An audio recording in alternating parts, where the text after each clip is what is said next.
What's going on there, YouTubers, gamers and hobbyists, and welcome to this week's episode of P&Q, the question and answer series, where you get to ask me questions or just put comments to me, and then I respond to you the following week, of course.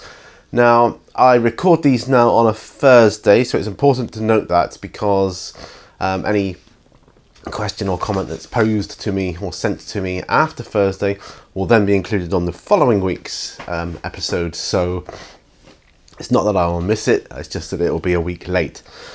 Now, there are 4 ways you can ask questions of me or put comments to me. 1, put your comment or question down below in the comments section, the most common way. 2, you can email me directly at miniwarzone@gmail.com. There will be a link in the video description below. That will get you an anonymous response whether you require it or not, unless you say specifically. 3, if you make a video yourself asking a question or just talking about something that's particularly interesting, and I think I'll give my thoughts on that here, I'll do that. 4, if we meet in person and then, you know, again, we talk about something interesting, again, I can put that on here as well. Now, this week I have comments from last week's show and 1 email, so I will get to the email first. Okay, I think that's covered everything. Yes. No glasses on this week because it's funny because last week's show I was talking about green screen, and I realised how often I do end up wearing glasses when I try to do green screen in the past, and it's like, well, it makes things a bit difficult if I don't want my eyes bleeding through, like, you know, or the background bleeding through my eyes. And of course I came out today with a olive green t-shirt with a yellow logo on, which of course is the worst top in the world to wear for green screen work. But anyway, you don't want to hear that. Let's get on with it. So starting with the email then, it says, "Hi Pete, just thought I'd drop you a note to say hello and introduce myself. I've been a fan of your channel since the end of 2014. Hey, thanks ever so much. Wow, that means a lot. I've enjoyed the wide variety of videos that you've produced. Again, thank you. My faves would include your P&Q and On The Bench videos." Well, this is triple thank you because those are my favourites as well. "I also enjoyed your Armies Unveiled and videos exploring the fluff behind different armies. You've got a great speaking voice and should consider doing some of those again." Well, maybe I will. You know, in the future, maybe I will. And not just for Warhammer, maybe I will do something similar with other games as well. That may be something you've given me a thought. It's going to be up here. Store it up there for future. "Which is your favourite army currently? Do you have any upcoming model purchases planned, new or from eBay? Keep up the great work and say hi to your family. Sincerely, blah blah blah." Yes, I've said hello, which, you know, they were thrilled about hearing from someone so far away, which is always good. Okay, which is my favourite army currently? Do I have a favourite army currently?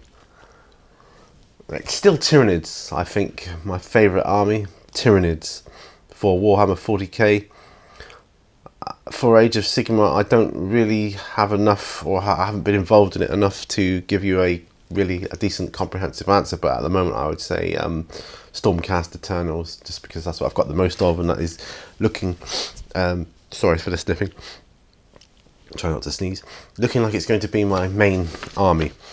Do I have any upcoming model purchases planned? Well, I've got my eye on some Wild West characters, some cowboy miniatures. I just fancy painting, just because I fancy painting them. Other than that, no. Right, so thank you for your email, much appreciated. Big Mech Dan Skull is next. He says, "Thank you very much for such an in-depth answer." We're talking about green screen. "I second Jamjar's call for another hobby area vid. It's always good to see that a hobby area can be organised, unlike mine." Well, at the moment it's not too organised because I'm storing some stuff. I've got my daughter's birthday present in here, which is quite large. It's just, I won't say in case she watches it, but yeah. Anyway, yeah, but I'm storing stuff in here, and I will be storing stuff in here for Christmas as well, to hide away, because it's all nice and secure. just to hide it out of the way. But yeah, as far as organised goes, that's not quite as organised as I would like it to be at this point in time. So maybe I'll do a New Year video on that. That would be something I probably would do. I am planning on doing something for sure. My studio does need, and you can see me, I'm looking around all areas of it. It does need a bit of a tidy up. I need to hoover and a bit of TLC. Question for the next one. This is good. Which YouTube milestone are you most proud of? 10 subs, 100, 1000, or maybe you're more proud of an upload or view milestone. Yes, I'm more proud of an upload and view milestone. I'm most proud, the milestone I'm most proud of, or the upload I'm most proud of, is my airbrushing for beginners episode 3, which is all talks about PSI, that one. Because that one is approaching 43,000 views. Now it's on its way to 43,000 views, and that's my most viewed video. And yeah, I'm most proud of that. I look at my view counts. Majority of my videos, like this one, I'm baffled because, and I'm not trying to sound like a sourpuss here, but I don't get many views, but I got more views with a fraction of the subscribers. So that just baffles me, and I don't know why. It's not like I'm after thousands of views or anything like that. I just feel that, you know, as time goes by and I get more and more subscribers, certain of my videos should start getting more views, but that doesn't seem to be the case, unfortunately. So I'm doing something wrong or not right, but that's fine. The most important thing is I'm having a blast. I'm having a good time. It is therapy for me. I don't want to fall into the trap of feeling like I've got to make videos a certain way or cater to a certain audience. I feel I wouldn't enjoy it so much if I did that. I'm just baffled, really, more than anything. And sometimes I get a little bit, don't understand why I don't have a few more views. You know, I would have expected with a subscriber base like I've got to have about 100 views a video. But as you can see, it doesn't get that. I mean, some videos do, but odd ones.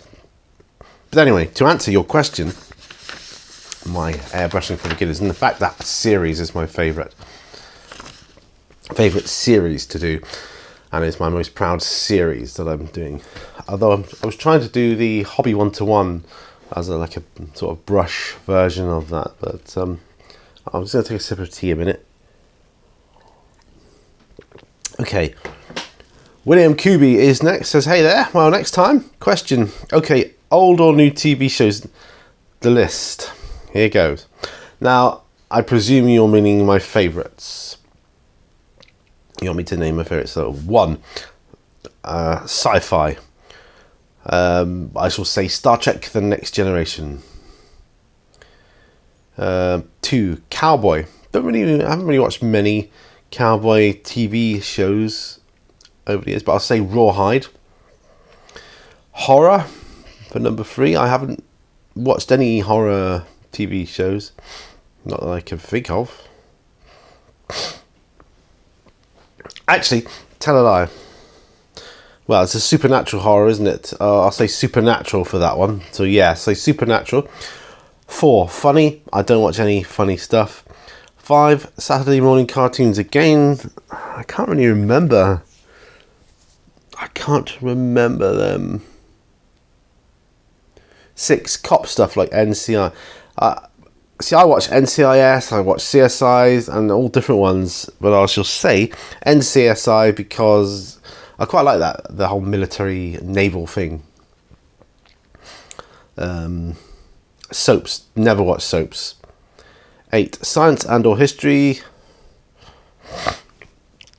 I shall say horrible histories.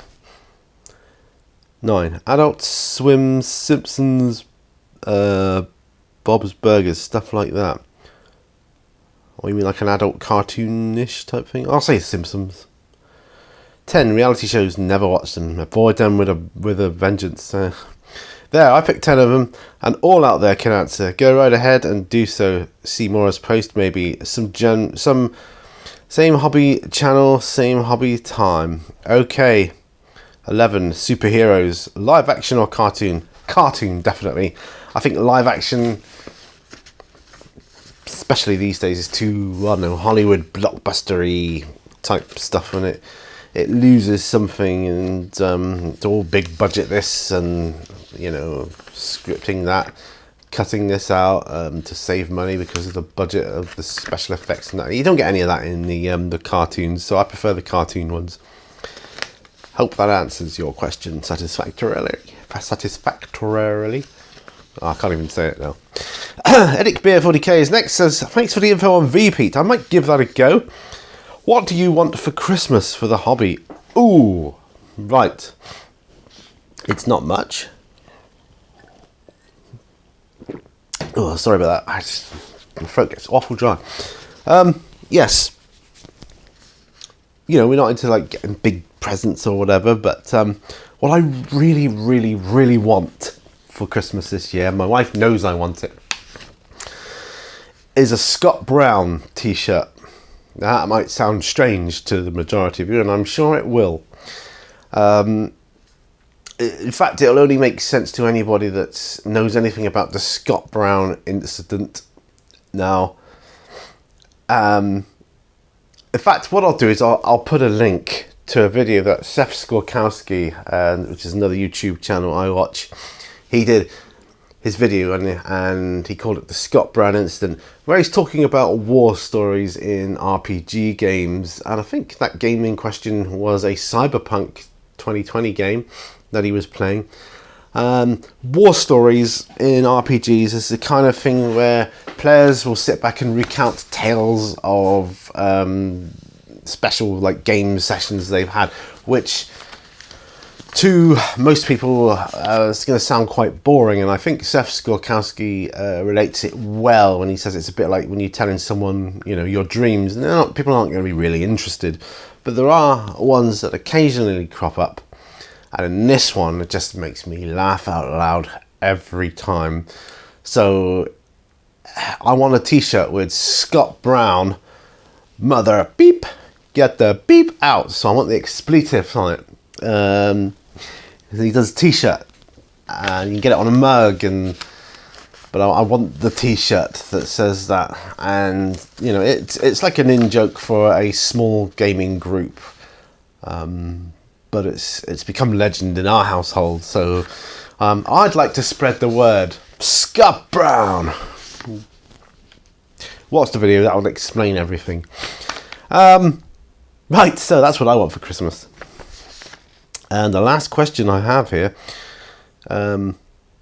is from Basic Miniature Painting, who says, hi Pete, as well as your Halloween challenge, will you be taking part in Brush and Quill's 100-year World War One challenge to paint something to do with World War One? No, not because I'm not interested in World War One. I'm quite interested in that and the historical stuff. It's because I just don't have the time, and I'm chancing it a bit with the Halloween painting challenge, to be honest, and what with October as well. Although I did find an orc I could possibly paint up. So yeah, but no, I won't. I'm going to stick with the Halloween painting challenge. And that's all the questions I have. So there we go. Like I say every time, keep them coming, because I can't do this series without your questions. Thank you ever so much. I do appreciate it. And I look forward to getting the questions on, you know, between now and next time I record a bit, I'll be like, that's a good question. I shall look forward to answering that. And yeah, so remember guys, all brushes lead to war. See you on the next video. Bye for now.